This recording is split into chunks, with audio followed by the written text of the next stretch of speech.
next English talk. This talk is about privacy, and we have a lot of things going around about violence of privacy outside in the world, and it's very important to get some ideas how to get some good privacy claims. And Simon and Alex will present you something here, very strong privacy claims, how to get them, and they are both PhD students in the field of privacy, more or less, so enjoy their talk. Well, hello. So today Alex and me will give you a short introduction to differential privacy, what it is, what it can do for you, and also which limitations it has and where you have to be careful. Now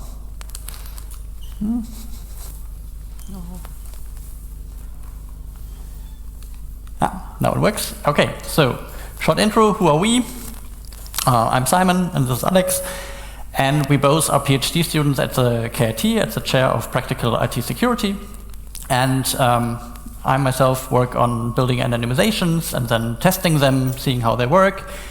And outside of work, I'm a beekeeper and a bee enthusiast, and Alex works with formal methods, so instead of doing practical experiments to see if an anonymization works, he uses math and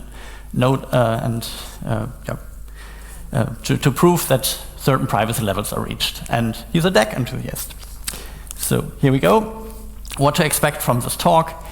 We're going to give you a short introduction to differential privacy. We're going to keep the math part low, but we try to give you a good intuition of what differential privacy is, how it works, and where the limits are. And then in the middle, we're going to do some hands-on experience with you, because differential privacy can be used to do surveys, and we're going to do a short survey with you. And in the end, there's a short part about how differential privacy techniques in general can be misused, and how we can spot that. Now, before we start, first a few definitions or a few basic things about privacy. So one of the first notions of privacy is the right to be let alone by Warren and Brandeis. And they came up with this notion because photography was invented, and newspapers went into, for example, weddings to take pictures of people and then publish them in their newspaper. And they called for the right to be let alone, and therefore also the right on your own picture. So the photo policy of the GPN comes from a long tradition of privacy notions. Then we have the information self-determination, which also actually comes here from Karlsruhe, from our constitutional court, because they found in the 80s, after a census, that each person has the right to decide which information they share about themselves and with whom.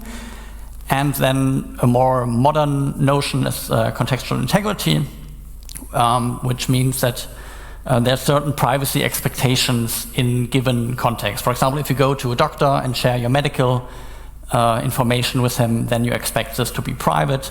If you do this in a crowded marketplace, then there's less expectancy that this remains a private information. Now, what can we do to protect our privacy? I myself work on anonymizations. So an anonymization is a technique that tries to remove all identifiable information of you from data, from biometric data, from databases, and to unlink you from the data.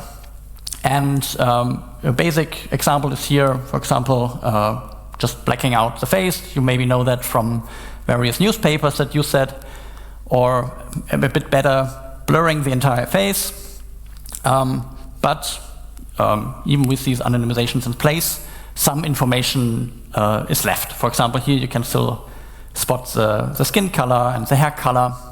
So while we remove a lot of information, not all of them are removed. And if you think about something like a database, then the information you would remove are, for example, names, email addresses, and so on, which are direct identifiers. But you would also look for tuples of attributes, for example, sex, age, and your your origin and where you live already are a good tuple to identify you. So there's also these quasi-identifiers. And anonymization seeks always to remove these information from the data.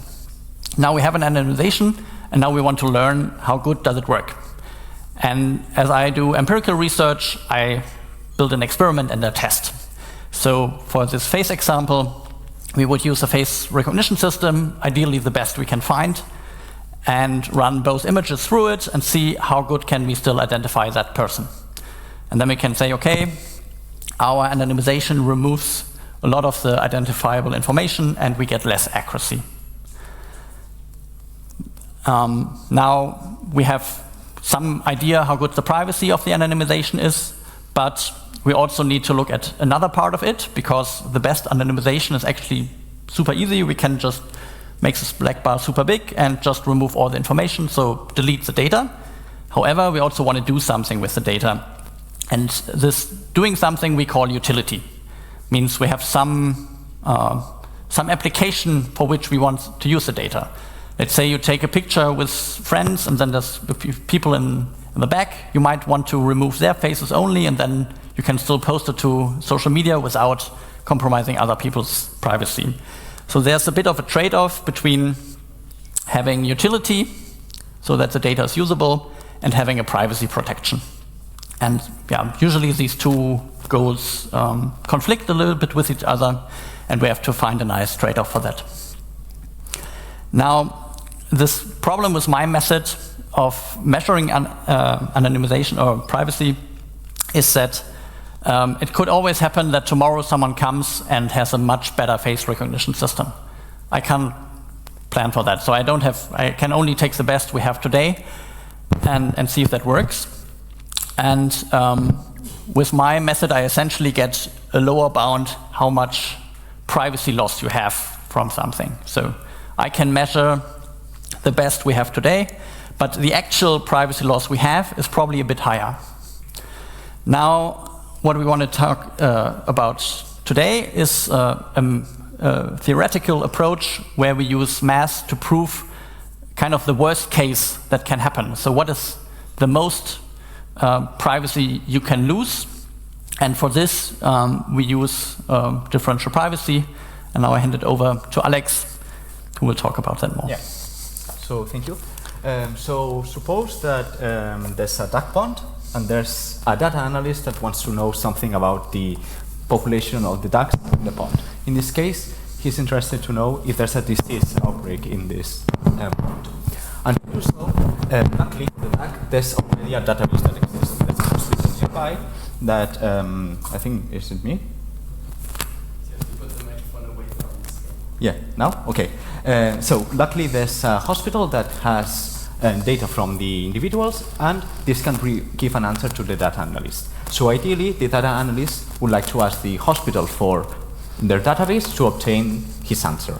The thing is that this database, or hospital databases and medical databases, are extremely sensitive and contain a lot of confidential information.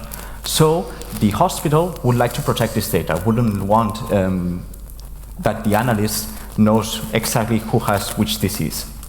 And therefore this process, oh, I'm sorry, I have. Okay, and this process, oh God, I'm so sorry, people. If I put it this way, hello? Okay.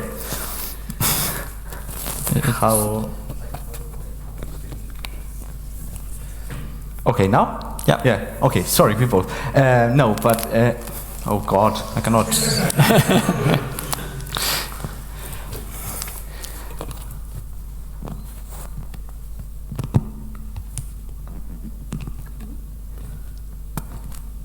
Okay, thank you.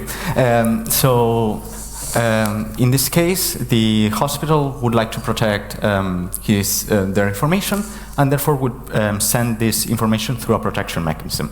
And the goal of this is that the individual information or the confidential information about the users is not present in the output, but the global statistics, the information that would actually allow the data analyst to know his answer, are still present. And a way we can do this is through differential privacy. So differential privacy is basically a property of the mechanism, of the protection mechanism. And the idea of differential privacy is that if we have two databases that are equal, but one contains Alice and one does not contain Alice, the idea is that the outputs are going to be very, very similar. That's the whole goal. And the idea is that they need to be so similar that an attacker, when they see an output, cannot distinguish whether this output came from this database or this database here. The thing is that it's very clear that the output that came from the database that did not contain Alice does not contain any information about Alice, and therefore an attacker won't be able to learn anything about Alice if they see that output. But since these two outputs are very similar, the attacker can also not learn a lot of information about Alice from this database here. And the idea of differential privacy is that it can assume a very strong attacker. So the attacker can know everything about the database and still is not able to infer whether Alice participated in the database or not. Here, this difference between the outputs is what we measure with the epsilon of epsilon differential privacy. And basically, what we impose is that the probabilities between these two neighboring databases are bounded by this epsilon, or the relation between these two. And the idea is that we are not only protecting Alice, but we are protecting any difference. So we are protecting Alice, but also Bob in the second record and whoever in the third record. So we are protecting every individual in the database. And therefore, we impose that a mechanism is differentially private if for all possible outputs and all possible neighboring databases, that mean databases differing in Alice, in Bob, in whoever, this value is bounded. So the question now is exactly how to select this epsilon, or what this epsilon actually gives us. And what we know is that smaller epsilons correlate to higher indistinguishability, so a larger sense of privacy. But how much epsilon do we actually need? The answer to this question is that it's slightly unclear. We need to test which values of epsilon we need.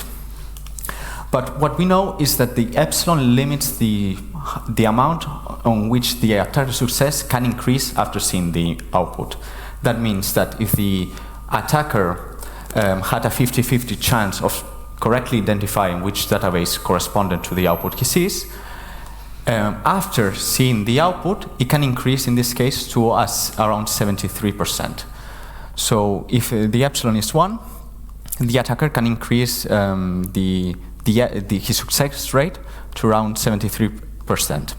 If we select an epsilon that's much higher, like for example 7, we see that basically the attacker success can increase in the worst case to basically 100% success, which is a very bad privacy guarantee.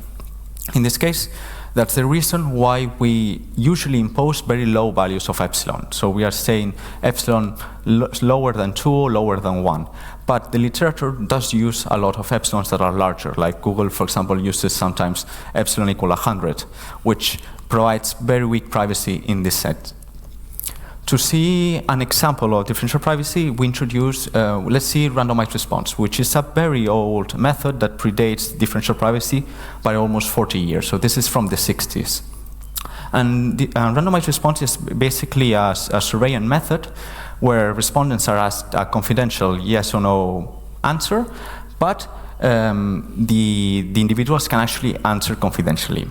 And the process is very simple. So you're given a yes or no answer where you answer correctly. Then you randomly draw a number between 1 and 4 in secret without letting anyone see this number, and invert your answer if it's a 4. If it's a 1 or 2 or 3, you don't do anything. And at the end of the day, you report the value that you have. In this case, there's individual privacy because an attacker won't be able to know if you draw a 1, 2, or 3 and therefore are telling the truth, or you draw a 4 and therefore are lying. It's impossible for the person to know if they do not see your random number, which is secret. And this process actually satisfies differential privacy, or a local variant of differential privacy, with an epsilon similar to 1. And since this process is so simple, we thought it would be nice to actually test it with all of you. So we are going to do a very short quiz on randomized response. Here is a QR that generates a random number. We politely ask you to join us with this test. And remember the process.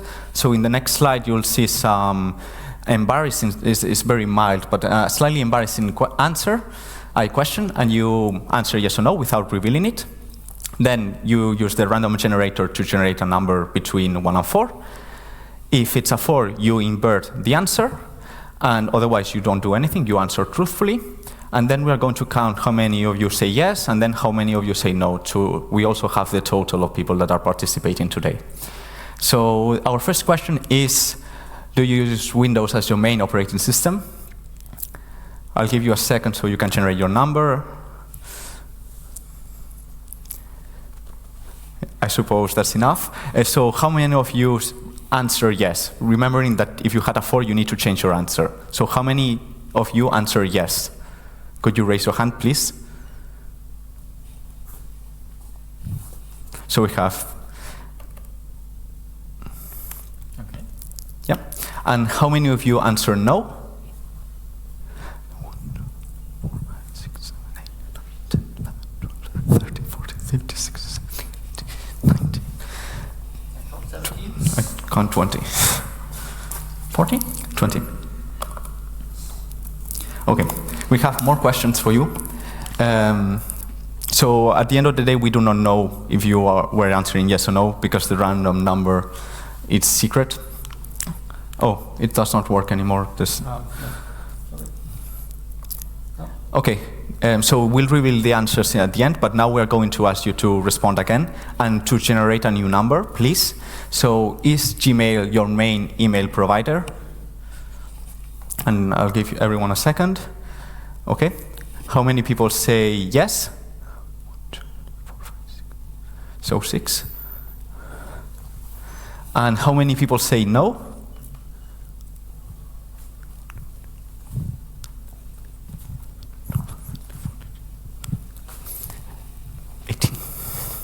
18. 18, yeah. Okay. And finally, I think you need to click to see the next one. Do you know how to main chunk? That's our third question. Please generate a random number again. And yeah, so how many of you answer yes to this question? 6. Oh. Okay. And how many of you answer no?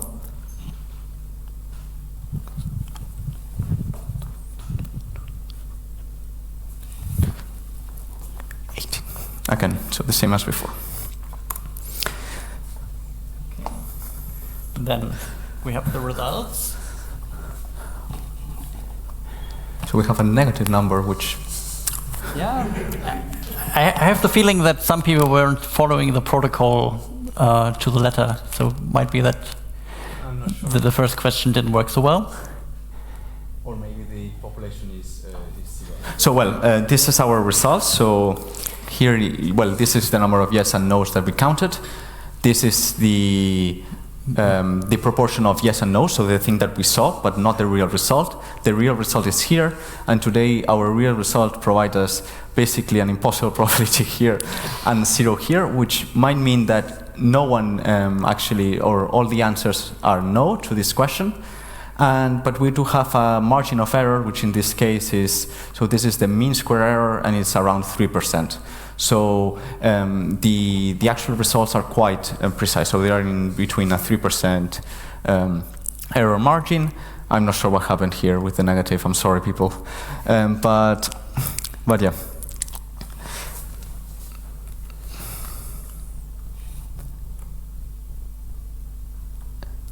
So yeah, yeah. So this was, for example, one example that satisfies differential privacy, and but we are now going to see another example, and in this case we want to protect the average of population. In this case, this is inspired by a study that we did, that we calculated the ages of people at our chair, and as you can see, there's a clear outlier in the distribution that you can try to guess who it was in our chair. But the idea is that we want to protect the average from this distribution, and we're going to do this in a differentially private way. So to compute the average, we basically need two things, the sum and the total number of participants. Then we're going to divide that. So let's start protecting the sum. And recall what differential privacy actually does. So it protects the absence or presence of any individual in the database. In this case, or here represented, the blue duck. And in this case, our result is simply the sum of all the numbers. And we want that this sum of numbers corresponded to the first database, and this sum of numbers corresponded to the second database, so without the 27, is more or less indistinguishable for an attacker. And the way to do this is by adding noise. And there's a way to do this such that it satisfies differential privacy. And this is essentially the Laplace mechanism, which is a mechanism that adds Laplace noise to any query function. And this Laplace noise is centered around 0, so it has mean 0, and it's scaled with respect to the epsilon. In this case here, we can see how much noise we add with respect to the epsilon we want to achieve. The Laplace mechanism satisfies epsilon differential privacy. If we select an epsilon that's very large, we have a much weaker privacy, but we have a much better utility. Because the utility, or here the noise added, is very centered around 0, there's a chance that we are adding less noise, or a higher chance that we are adding less noise, and therefore we have less deviation or less perturbation. If instead we have a much smaller epsilon, we gain more privacy, but once again we have this trade-off with the utility. The noise becomes more sparse, and there's more probability that we introduce noise. And basically, we also scale this noise with respect to the results that we had before. So in the previous example, we were summing ages, so we would like to scale our noise with respect to the ages. So here it would be, for example, convenient to add around 27 noise, so this to become indistinguishable. But the way to do it in differential privacy is slightly particular. So we scale it with what is called the sensitivity of the query function, which is basically the maximum difference possible between two neighboring databases. And we need to do the maximum difference between any neighboring databases because the definition of differential privacy imposes that this holds for any two pair of databases. So in this case, for our sum query for the ages, we cannot add simply 27 noise because this wouldn't hide a person that's maybe 120 years old from our database. This needs to be taken into account, and we need to scale the sensitivity as the maximum possible age difference, which we can impose to be 120 years or 125 years, taking into consideration the longevity records. And basically, and now that we have so remember that we are trying to compute the average, and now we computed the sum, and we know that the average is the sum divided by the number of values, and here we added noise to the sum, making the sum protected by DP. The thing is that the number of values is still unprotected, and the number of values do reveal the number of people participating. And in this case, if we see the total number participating, we know whether the blue duck participated or not. And therefore, this number here, the number of values must also be protected. The way that we do this is basically by also adding Laplace nodes. So we are protecting both queries. The thing is, what's actually the privacy guarantees of applying the Laplace mechanism 2 times? Well, differential privacy has a very interesting result that allows us to give an answer to this. So we start, for example, with 2 differential private mechanisms, the one to protect the sum and the total, and we know that the composition of both results is going to be epsilon 1 plus epsilon 2 dp. So the epsilon is going to sum. In this case, protecting both numbers is increasing the epsilon. Here the epsilon increases linearly, which shows us the effect of composing multiple mechanisms. And composition is a very strong result because it allows us to essentially compose any 2 differential private mechanisms or any 3 or any 4 mechanisms. And it's always the sum of the epsilons. But now that we have both the sum and the total, we need to obtain the average. And here we have the other good property of differential privacy, which is post-processing, which essentially tells us that we can do manipulations on already protected data. So the sum and the total are protected, and therefore we can do operations with them. And when we do operations with them, this satisfies differential privacy with the same privacy guarantees. So it does not degrade privacy in any way. And this post-processing is always allowed as long as you do not access the original database. And that's good because it tells us that an attacker can basically not undo anonymization, differential private process. So you have a database that's been protected by differential privacy, an attacker won't be able to go behind or revert it through any function or any operation because it's protected by post-processing. And this is why differential privacy is the king of the privacy notions. It's the best way to protect different information.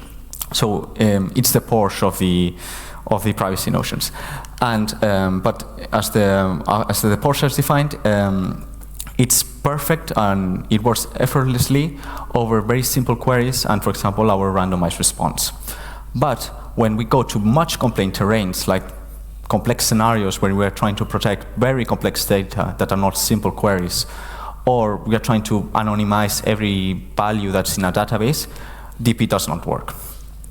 And this, together with the fact that differential privacy only provides good privacy protection for really low epsilons, but not really for high epsilons, and the fact that differential privacy does not work when the data is correlated, that means that there's some type of relations or connections between the underlying data, make differential privacy more limited in scope. So as here, differential privacy would work perfectly.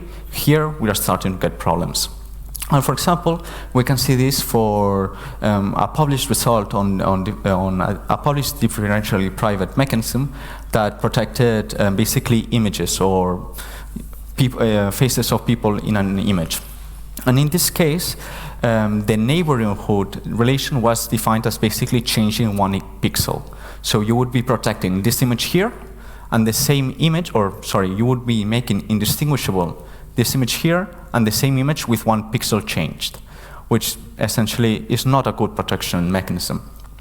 And furthermore, what we see here is the effect of correlation. So we know that every pixel is going to be more or less correlated with the pixels that are around it because they're going to be the same tone. And through basic interpolation, we can actually undo the protection mechanism.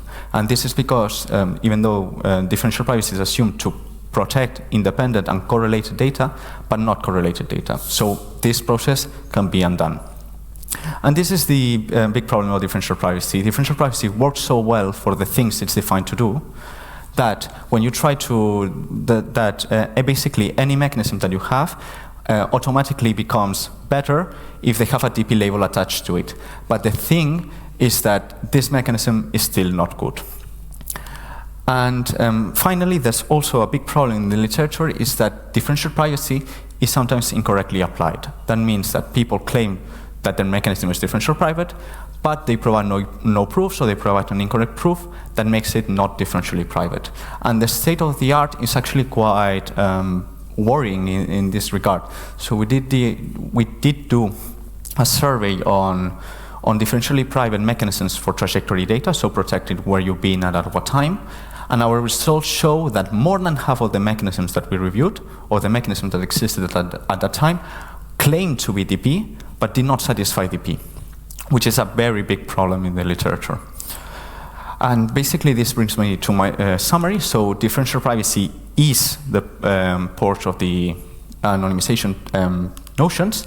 It has a very, very strong mathematical formulation, which gives it a robust set of privacy. It can also protect against very strong attackers, so it's an attacker that knows everything about the database except if Alice participates or not, and it can still protect whether Alice participated or not.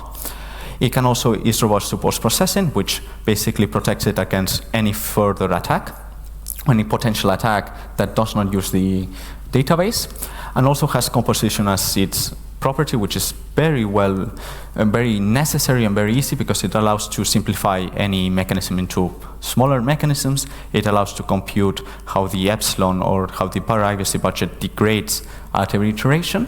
So composition is a very desired property that's not present for other privacy notions. But it also has a bad side. So first of all, very high epsilons are very dangerous. If you have a mechanism that so if you have a mechanism that satisfies epsilon with epsilon equal 10, that's not going to be a good protection or a good privacy guarantee. And what you would do in this case, it could be still acceptable, but you would need to provide some type of privacy evaluation, maybe some empirical privacy evaluation. So first of all, if you have a very high epsilon, you need to look if there's some other type of privacy guarantee analysis or evaluation. The other problem is that differential privacy can have limited utility for complex applications. So, for example, the anonymization of the images or of the pixels of the images, here we see a very limited utility and or a very weak privacy. Also, be aware that differential privacy does not protect correlations. So if your data is very correlated, DP is going to struggle, and it might not even be private. And also be suspicious of DP mechanisms that are not proven, because the literature are indeed full of some of these mechanisms that claim to satisfy DP and are incorrect. And with this, I give it back to Simon. All right, thank you. So now we have seen there's great options to find provable guarantees for privacy mechanisms.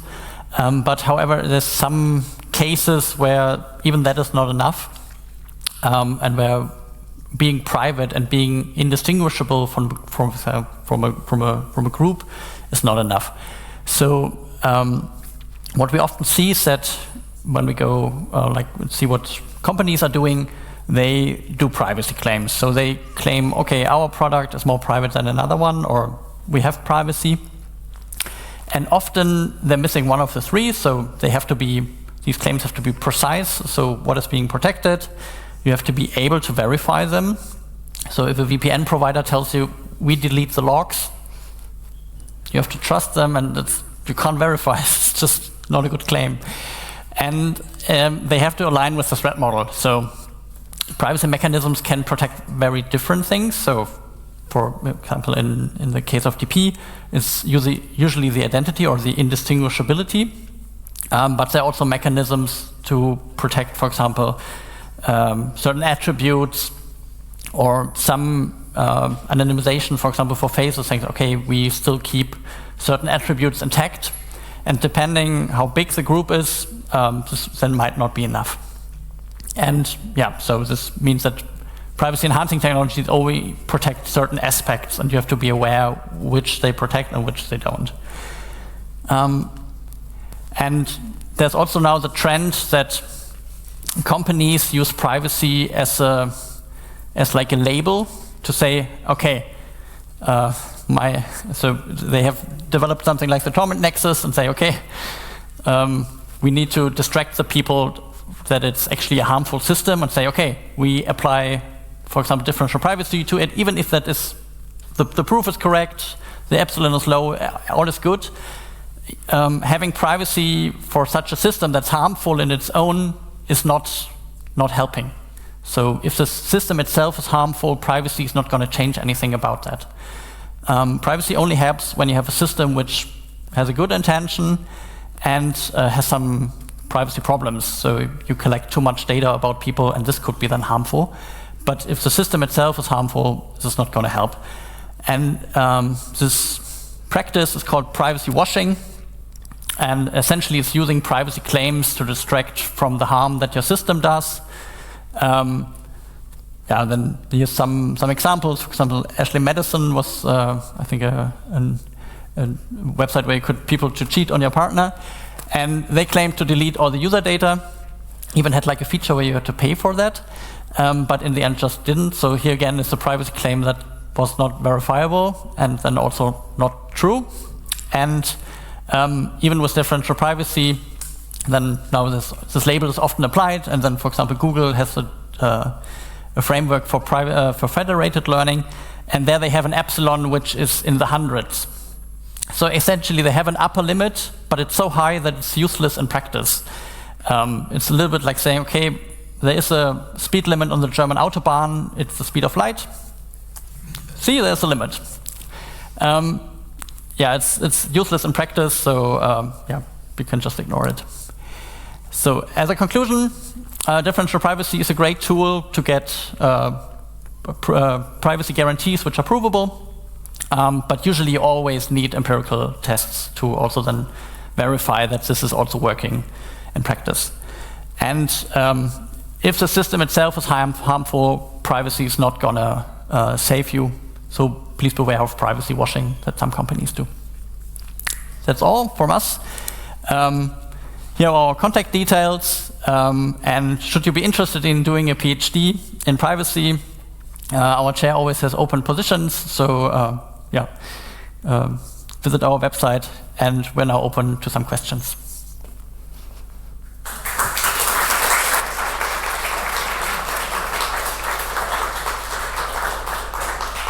Yes, thank you, Simon and Alex. So for the questions, you may ask them in German and they will be translated by us, more or less, if you have any. Other questions? So, there's one. Oops. Yes, thank you. You mentioned briefly in the first part of your talk about anonymizing trajectory data, location data, and how that is usually not done properly in differential privacy.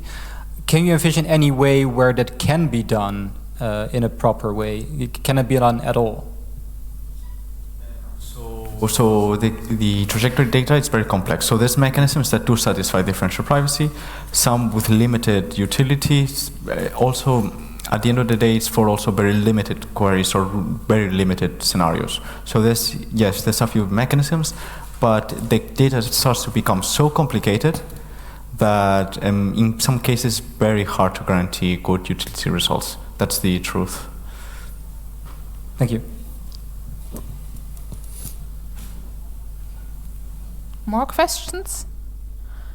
I would have a slightly, not to the core question, but what are other privacy methods beside of this that companies claim to use? You know, beside of differential privacy. So okay. somehow verifiable ways, so some methods beside of this one, because you said it's the Porsche, but what are the others?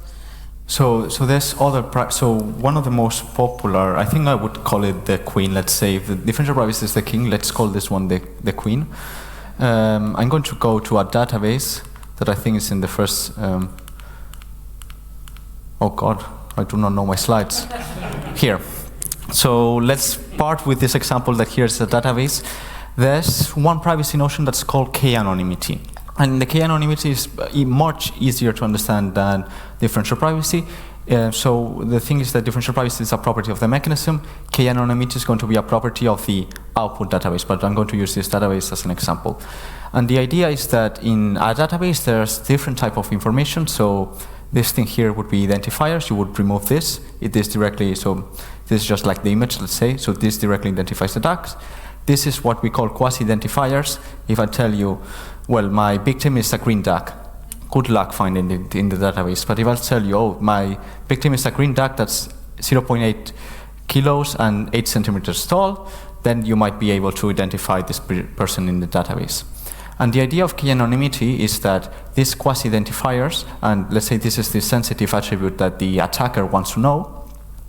So the idea of k-anonymity is that we ensure that for every person, there's at least k people that correspond to that person.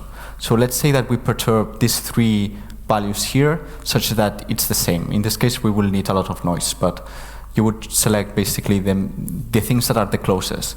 So if we do this, then an attacker that knows that Alice belongs to this group here won't be able to identify or know if she has bladder cancer or heart disease.